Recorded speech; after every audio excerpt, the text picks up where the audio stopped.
Brodes Media. Yo, what's going on, everybody? Welcome on in to the day after pod. But it's not just any day after pod. This is the day after they got their Super Bowl berth. This is a day after you beat up on the Commanders, and not just beat up on the Commanders, but you're putting up 55. So this is a really iconic episode of the day after. You know how difficult it is to come to South Philadelphia and win in January? That's not the first time you had me ask that question, but I had so much belief in it. And you just watch for a third straight NFC Championship game, a team get annihilated, decapitated. I'm seeing heads flying off of bodies. That's how much they were kicking Washington's ass. It was lovely. But they did the same damn thing to San Francisco last year by getting to their quarterback. Their 70-plus sack team got to the QB. Nobody wants to see him go down, but he did get hurt because of the greatness of talent on the Eagles' defensive front. And it was a blowout. Minnesota. I think about that Minnesota game every day of my life. I wake up, and you would think the first thought would be, yo, Brodes, maybe go into the bathroom and put some Listerine in there, huh? How about you brush your teeth? I go, Corey Clement, dreams and nightmares, back of the end zone. Nobody was beating us on that given day. That's the first thing I see in my brain. Am I sick? Maybe. I love this team. We all do those videos along Broad Street. You kidding me? That's not normal. But it is. It means so much. I saw a TikTok, and it was a woman who was not from Philadelphia, who was living in Philadelphia, and she was expressing how she admires, as someone who doesn't follow sports at all, that there is something unique about how when you're walking in Philadelphia, everyone's saying go Birds. Everyone's wearing Kelly Green. Everyone is wearing some sort of sports apparel and repping the Birds, and it's everything anybody talks about. And we think of that as normal. Yeah, it's what you do. You go to Wawa. Hey, Bill, how's it going? John, it's going great. You saw Ertz last night. Yeah, I saw Ertz last night. He ended up having a beautiful game and threw for 4 tutties. You know, I'm just spitting numbers. I know he didn't throw for 4 tutties. I'm in my bag, all right? Let me cook. But that's what we talk about. This outsider is in love with how we do it. It's different to her. It's just different here. This is how it should be, and I love it. Broad Street was beautiful. There are a few things, though, before I get into my first reaction of a rematch with the Chiefs. There's still a few leftovers from what transpired against Washington. And one thing I want to do is I just want to show Nick Sirianni and Jalen more love, because what they went through was hard. When you win 14 games and you're a second seed in the NFC, and you're having a lot of success winning a ton of football games, it's normally not as hard as it is emotionally to get through. Now, whether they did it to themselves, whether some of it was unfair, whether a good portion of it was fair, coming off of how last season ended, Regardless if the linemen wanted to make a shift with the philosophy to go to a run-heavy offense, Nick had an open-door policy, which is what makes him very special, his connection to hear out his team. He then accepts, applies, bada bing, bada boom. We have 2 Super Bowl appearances in 3 seasons as a tandem. You had the A.J. Brown, Brandon Graham, Jalen drama. You had Nick Sirianni ripping apart fans behind the bench in a greasy win. There have been doubts about Jalen every week nationally. Chris Canty is still saying to this day, even if Nick Sirianni beat the Commanders at home, he deserves 0 credit because all he did was stay out of the way. I mean, are you fucking kidding me? That's probably as bad of a take as what was being said about Chris Sims, that if you take away 5 or 6 plays, the Eagles would have lost to the Rams. Are you dumb? I mean, I couldn't believe he got paid a check to make that comment. And same with Chris Canty. Dude was in the league. Right, you're in the league. You should know how hard it is to get to the NFC playoffs, let alone host an NFC Championship game, let alone 2 Super Bowl berths in 3 years. If I could talk right, that would be nice. But, 2 Super Bowl berths in a couple of years. When you lose a Super Bowl, do you know what normally happens? It's hard to get back up. And they were on pace the following season with 10-1, 11-1 before a very rare, ridiculous collapse. So it got low. It's as low as anything we've seen, really. That type of collapse, that's low. They picked themselves back up in this way. You're not going to give the head coach of the football team any credit for that? And you think all he did was step away? How about that 4th down call? That 4th down call, that's balls. That's stones. It's a big play made by both of them, the coach and the decision to go for it, which was definitely a risky one. That wasn't a no-brainer one. 4th and 5 with a couple minutes left to go? Come on, man. Listen, I know you once had a take and you want to stay strong on your take. It's okay to have more information and change your thoughts. I didn't like Nick Sirianni early. I even mentioned maybe it would be a good thing if he got canned. This dude is a great NFL coach. He's a great NFL coach. He just does it in a way that is different. And I'm rewiring the same way I rewire with Jalen. But Jalen, while he still does it in a very only Jalen can do it like way, he can still ball out too. You saw those throws. That was one of his best passing days. It was so crisp. Getting the ball out on time, trusting his receivers, throwing it in open space. If you feel you felt a certain type of way about opinion you stated through 4 weeks of the Eagles season, I won't blame you for that. We all were very frustrated because we saw the talent. But now, he deserves his flowers. He's got to finish the job. And I think everybody's aware of that. A.J. Brown made it very clear that the last time around, he thought it would be, or maybe not he thought it would be a certain way, but he went into there and thought he was some sort of actor in a way. He said it like that, where he was, a paid guy to go to the answer all the questions. It's a ton. It's a lot to go through. And part of me was rooting for the Bills in that second half in the AFC Championship game because, Pat Mahomes and Andy Reid and Travis Kelce and Spags, they're there every year. So we could actually have an advantage from some of our guys and personnel and guys on our staff know what that experience is like. You got to stay focused. You got to stay locked in. You got to manage your time properly with all your meetings and all the interactions with media, and you're bouncing around a bunch of different ways. That's an advantage to know what it's like. And it seems like AJ is very vocal about that side of it. Look, he seems locked in with the book, and that keeps him motivated, and he feels he's good from a physical standpoint, but the game is X% mental for him and for everyone, but that's just the way he psychologically deals with it. And I'm not surprised to hear this is his thought through it too, because he seems to be about, let's make sure that mindset's right. So here we go. We got AJ cooking already, thinking about the next couple of weeks. It's going to be a fun ride for sure. I want you to enjoy it while at the same time wanting to be here because I feel this. I don't want to wait 2 weeks, but there's something special about, all right, you react to what you saw in the NFC Championship game. You talk about the big storylines, the anticipation. And I know a lot of non-Eagles and non-Chiefs fan thinks this is boring because, it's two good teams. Now, football-wise, it's going to be war, okay? It's going to be a bloodbath in those trenches. This is a heavyweight fight. This is, we got two guys that are throwing haymakers in the center of the ring or the octagon. We got some big heavyweight throwers out there in their respected ways.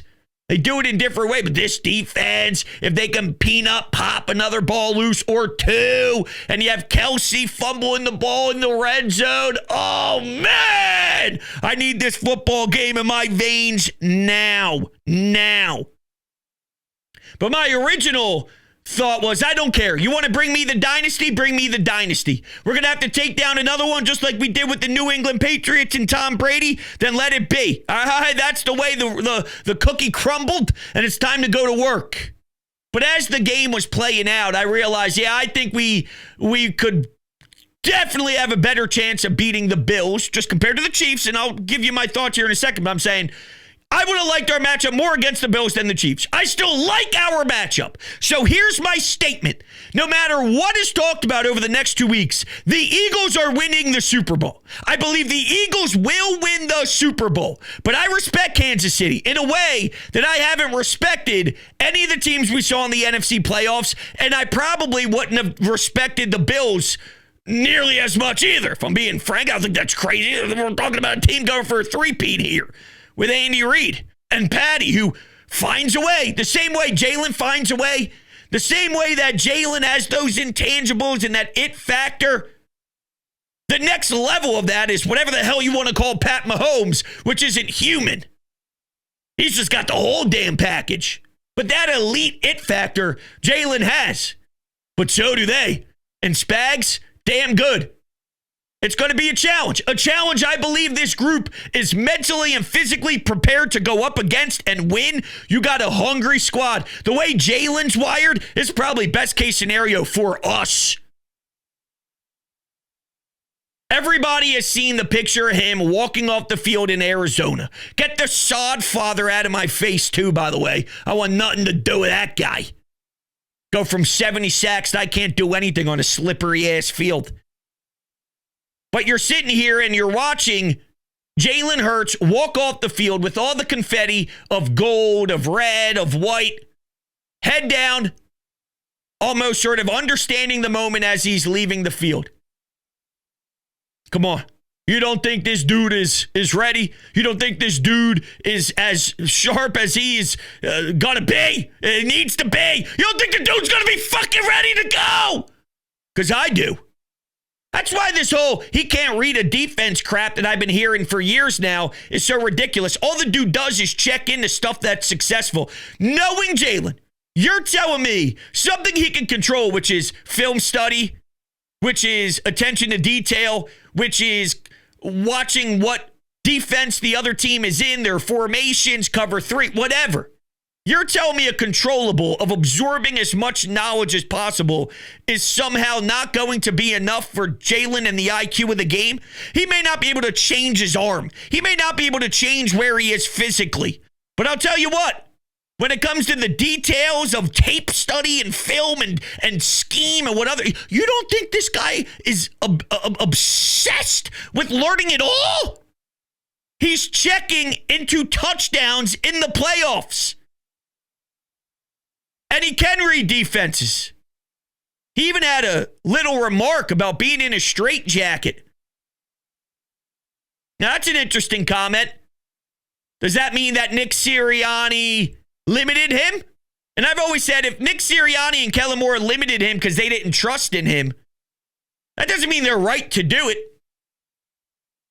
And I don't think that's the case because I think Nick and Jalen's relationship and their bond, I think it's genuine. I think there's real love about that. And while there may have been things incorporated into the game plan with their run game and leading on other strengths, if they come together as one and we're open saying, yo, if we run this amount, we pass this amount, we keep you around 2021, this is going to be our philosophy. We don't turn the rock over. This formula is going to win games. And with Jalen being as in love with winning more than breathing air, he accepts, he acknowledges, and he goes. But it doesn't mean if they have to dig into a different side of him, they can't. They just like their overall philosophy of how things were playing out. And now that maybe you had some one-on-one matchups to take advantage of with A.J. Brown, well, the recipe was there. If there are opportunities there, he can make those plays consistently. He can do it in the passing game. You had favorable matchups, A.J. Brown, boom. 4th and 5. That was the game. That was a game-changing play. 4th and 5. So I kind of rambled there a little bit with the 15. I thought I'd have a little more structure. But I don't know. I just kind of went. Listen, we got anytime hotline calls. We got a couple of audio clips I want to play from some national media. First, though, you know about my friends over at DraftKings. We're talking about playoffs. Come on. Yes, we are. Get in on the action at DraftKings Sportsbook, an official sports betting partner of the NFL. Scoring touchdowns is key to winning in the playoffs, and you can score big by betting on them at DraftKings, the #1 place to bet touchdowns. Ready to place your first bet? Try betting on something simple like a player to score 6. So go to DraftKings Sportsbook app and make your pick. Think about it. There are so many things to bet on as we gear up for the Super Bowl. I'm betting the Birds. I am all in on some player props that I will continue to share with you throughout the week for our daily shows. But make sure you check out the DraftKings Sportsbook app and use code Brodes. New DraftKings customers can bet $5 to get $200 in bonus bets instantly. Download the DraftKings Sportsbook app and use code Brodes. That's code Brodes for new customers to get $200 in bonus bets instantly when you bet just $5 only at DraftKings Sportsbook. The crown is yours. Gambling problem? Call 1-800-GAMBLER. In New York, call 877-8-HOPE-NY or text HOPE-NY 467-369. In Connecticut, help is available for problem gambling. Call 888-789-7777 or visit ccpg.org. Please play responsibly on behalf of Boot Hill Casino and Resort in Kansas. 21 plus age and eligibility varies by jurisdiction. Void in Ontario. Bonus bets expire 168 hours after issuance. For additional terms and responsible gaming resources, see dkng.co/audio. All right, why don't we play Jalen Hurts after the game? Then I got a pretty interesting piece of audio from Kay Adams' show with RG3 talking about the difference in being outclassed. And I thought it was pretty good and right on the money as well. But first, let's hear from the quarterback who talks about just the way that he approaches the game. Forget about numbers. Forget about stats. Did we get the dub? All right. Did we get a W? Okay. Hey, we win? That's the only focus. And there's something about the way that he delivers that tone and delivers that message to that locker room as a leader with Nick Sirianni, and it truly does stick.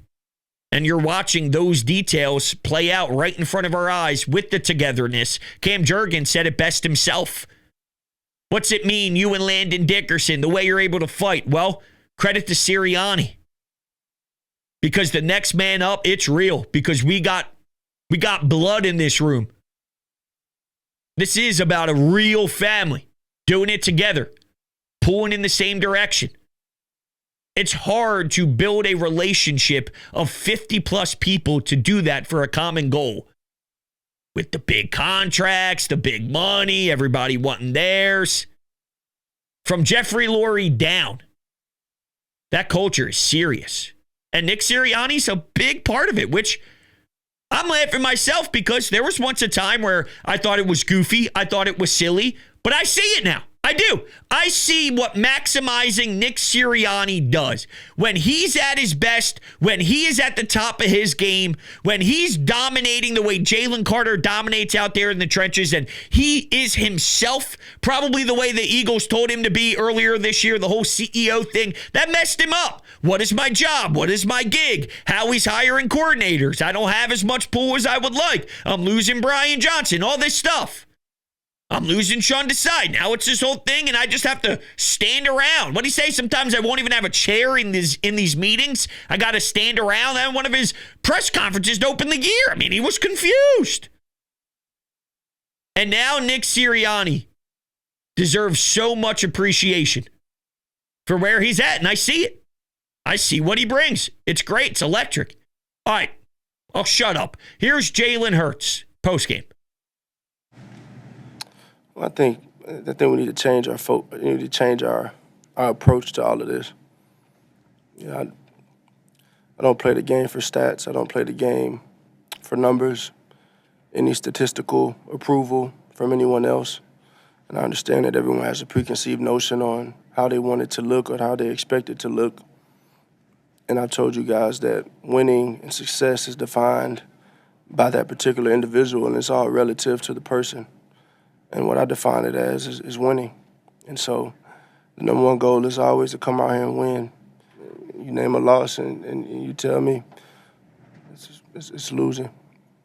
Failure has to be used as a source of pain to go take that next step. And there's always learning opportunities and everything. And I think it's human nature to be ignited by the shortcomings, and it's just a natural thing. All right, so that's Jalen. Say what you will about what it sounds like to us. Cliches, this and that. Sounds like a robot. It feels like some of the stuff he said. Rain, sleet, and snow. The Eagles will go. Who says that? But the way he delivers it with his swag, it's something. So say what you will about it all. The look, the wardrobe. This is part of it. That mindset, that tone, the way he answers, that's part of the it when we say he's got it. So I'm highlighting him. That's what I'm trying to do throughout this puppy, is just make sure I sprinkle in an insane amount of love to the head coach and quarterback. They're in the Super Bowl again. Job's not finished. Job's not done. But they're here again. When you keep knocking at the door, when you keep banging in, you're going to eventually get through. And I think they are so motivated to beat this team. Andy Reid. Nick Sirianni's a competitor, right? A serious competitor. With all of his winning, he gets a chance to make a statement to Andy Reid, the winningest coach here in this town. Long tenure, a lot of dubs, a lot of NFC Championship games, a lot of heartbreak. If Nick Sirianni can take down Andy Reid in this game, where does that rank him in the all-time Philadelphia Eagles head coach rankings? And you don't think that dude would have some fire in his belly, as his boy Jonathan Gannon would say? You don't think that guy would be insane and ready to go to get that championship too? He's got that same winning once, whatever that means, but his willingness to win and that compete level, he's got the same as Jalen does. He's got the same as Saquon Barkley. He just has to do it in a different way. Go beat Kansas City. And I think they can. It's a special group. So is Kansas City. All right. Spags is interesting. And Spags is damn good. And so are the offensive guys that they have. But I like our squad, man. It's a heavyweight battle. Wow, it's going to be a fun couple of weeks. All right, here's RG3. RG3 on how the Commanders were, quote, outcoached and outclassed. 5 points. I'll say it this way, because you have to be critical and constructively critical of the teams, even if you love the team. So for Washington, I feel like we were outcoached. We got outclassed. And at the end of the day, it was heartbreaking to watch, because when you look at Jaden Daniels and him having the greatest rookie quarterback season of all time, and just the excitement around the city, the excitement within the building, it was quickly crushed. And Kay, let me take you down a story road of what it was like in the building for the Commanders this week. All right. They're coming out. They come off a big win against the Eagles in week 16. And the coach is telling them, all right, guys, this guy, Saquon Barkley, has run for 146 yards, 150 yards in us in back-to-back games. This is what you call a gut check type of game. You got to let him know on the first play of the game that it is not happening today. And then Saquon Barkley and his McThickums ran for a 60-yard touchdown on the first play of the game, crushed everybody. And at that moment, it almost felt like the game was over, because they had been talking about it all week. We got to stop the run. We got to do this. And they couldn't do it on the first play. And in his first 2 touches, he had 2 touchdowns. So for me, that was crushing to watch. It was heartbreaking as a fan. And as an analyst, the last thing that popped up was the fact that we actually did get back into the game, and it was 14-12. But then Jaden Daniels didn't even touch the ball again. Or should I say, when he touched the ball again, the score was 27-12. Crazy. We had the fumble, and the Eagles went on 2 touchdown drives. So it just wasn't meant to be. And Philly had the better roster, and their star players played better in that game. Yeah, pretty fair analysis. I think he was spot on. And that is credit to Nick Sirianni in that game plan, because right before half was the big swing. The 4th and 5, all of that would transpire with special teams, getting the football right back. I mean, there's something to be said about forcing those turnovers to be 7. And at times throughout the regular season, they didn't necessarily do that all the time. They still won, though, and that was the beauty of them is they find a way. You need to win with 19 points, fine. You need to win by 22 points, fine. But I think he nailed it there. In that swing moment, Nick Sirianni did a hell of a job being a part of that. And this team at home, they're unbeatable in NFC Championship games. I'm just saying. This version of Eagles football, and even dating back to Doug, the last 3 were ass whoopings. And we got our guys stepping up, playing a strong game. You can't stop Saquon Barkley. That was the only thing that was discussed for 7+ days. The only thing, every time you walked in, the first sentence, the structure of your brand of football that week was, we cannot let 2-6 have any sort of splash plays. Now, maybe if you get tired after 3 quarters, there's nothing else you can do and you're getting worn down, fine. First play, it's either they did try and Saquon just went into beast type of mode, and he was just ripping through any physical bodies bouncing off of him, and the physical bodies going off on him was what, at 1,000%? He's just that mean and that aggressive and that clutch and that is that type of cojones? Maybe. But I don't think the Commanders have the ability to do anything against the run. 60 to the house. 7 days. All right, fellas, what are we doing? Stop and Saquon. They all say it at once, together, in unison. Stop Saquon. All right, good. Let's get into film. And he brings out the pointer, the red laser pointer. Come on, man. All right, listen, your phone calls.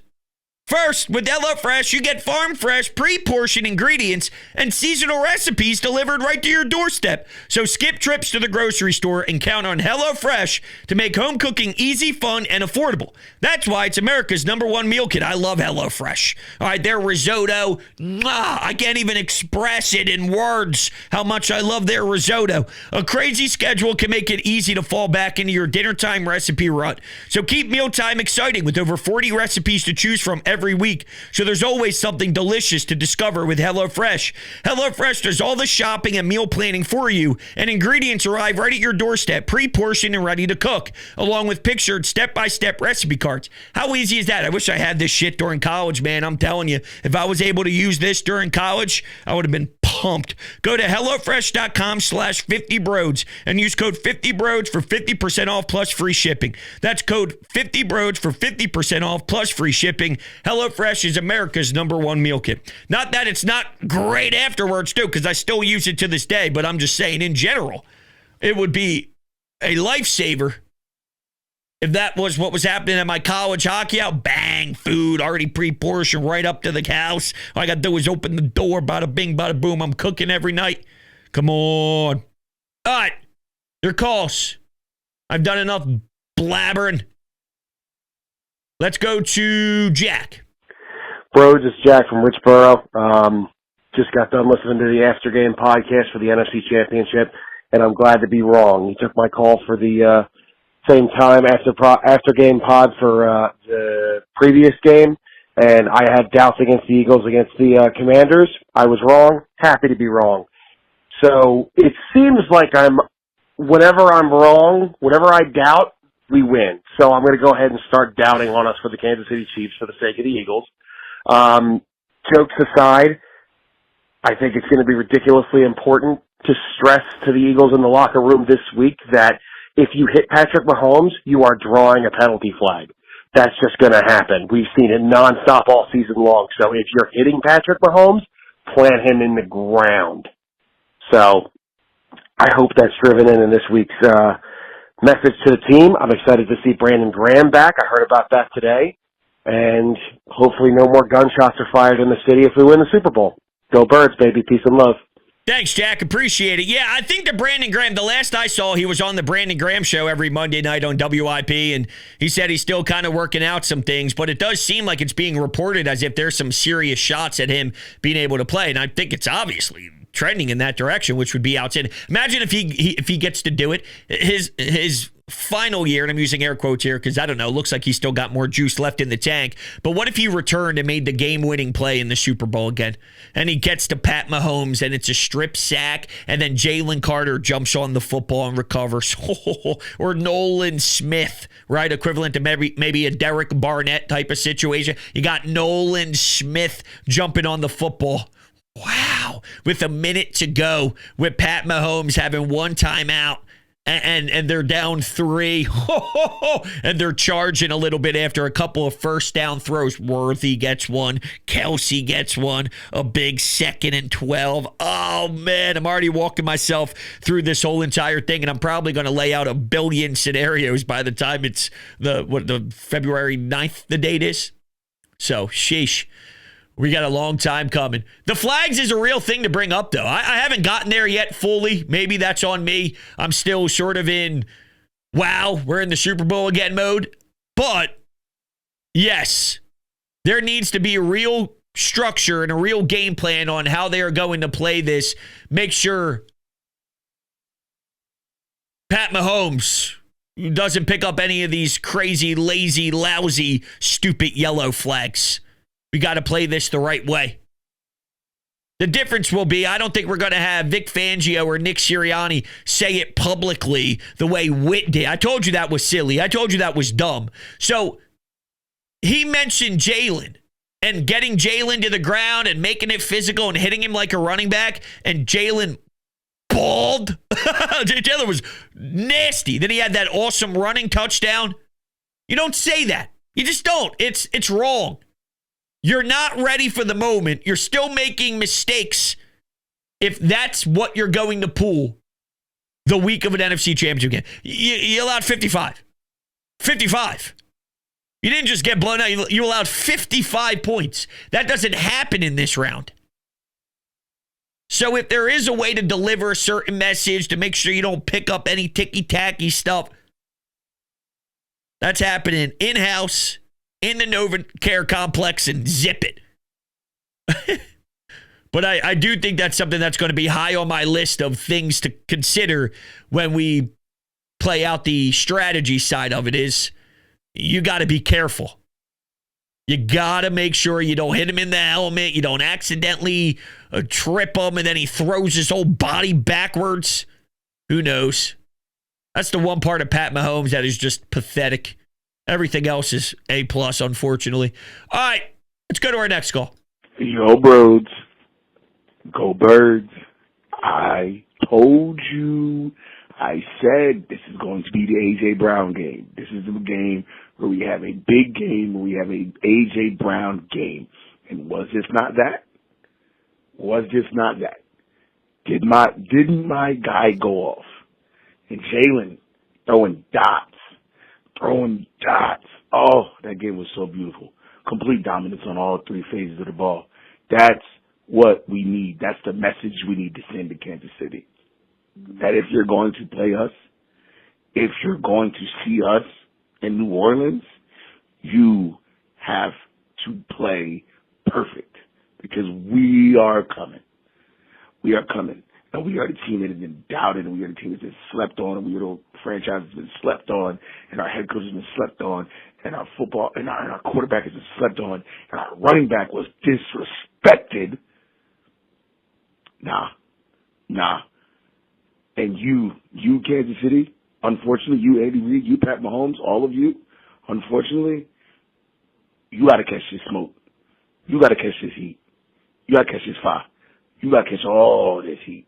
Because this stopped being about Kansas City. This stopped being about Buffalo. This started to be about the NFL.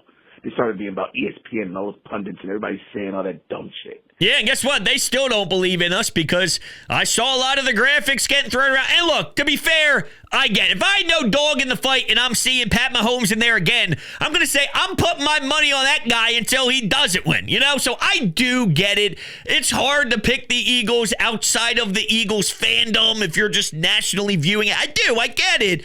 But, I mean, if you do a little research and you dig deeper here throughout the week, you're going to find a lot of serious ways that the Eagles can win this game. You're right. You got to manage the football. And this team against everybody finds a way to punch the ball out. Zach Ball, all-pro, he's going to make plays. Jalen Carter's going to make plays. Hell, we may see Jordan Davis make plays and get to your quarterback. Will he get to Pat Mahomes? I don't know.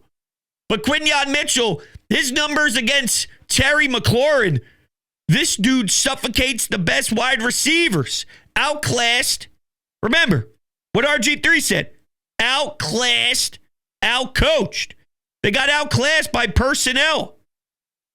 So the numbers. Well, here's Nolan Smith's. So far, 16 combined tackles, 4 tackles for loss, 4 sacks, 3 QB hits, and 1 forced fumble. Nolan Smith's 4.5 career playoff sack in 4 games is already second in Eagles history.